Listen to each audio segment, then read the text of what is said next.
In a small village lived a young boy. He was talented and respected, but inside of his heart, he always seeks appreciations and praises. If he was well appreciated and praised, he was very happy. If he was not appreciated and recognized by people, he feels sad. And such was the attitude, behavior, and character of this young boy. So one day, an old monk saw the boy was teaching in the school. He was deeply impressed by the way the boy was teaching in the school. So after the class, the old monk gently approached him and said, "My dear child, I am so much impressed the way you teach. I appreciate you.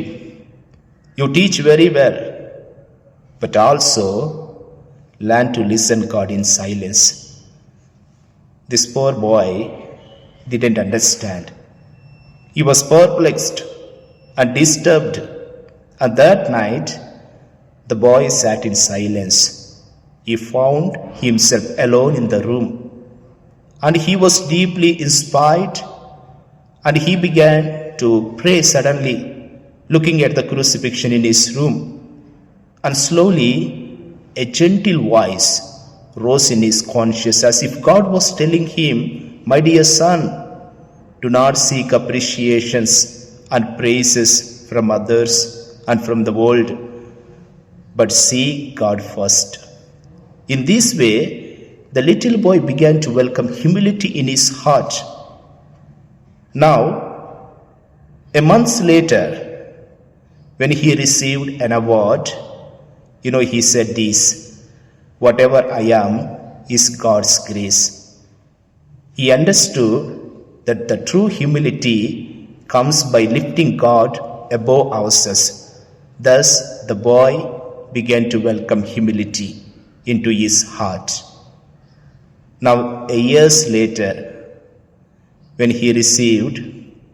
he became a success in his work, in his business, yet he continued to live a simple life, not seeking any appreciations and praises, but helping the poor people, being simple and listening to others, serving without any expectations and accepting corrections and thanking God in every situations, in every success, and respecting people. In this way, he began to walk in the humility.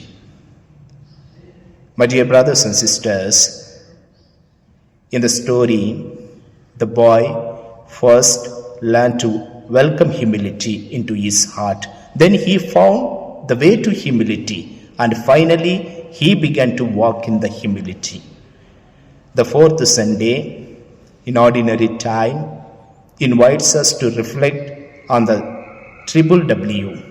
The first W in the first reading stands for welcome humility. The second W in the second reading stands for way to humility. And in the gospel reading, the third W stands for walk in the humility. In the first reading, Prophet Zephaniah invites us to welcome humility into our hearts. In the second reading, St. Paul helps us to find way to humility. And in the gospel reading, Jesus invites us to walk in the humility.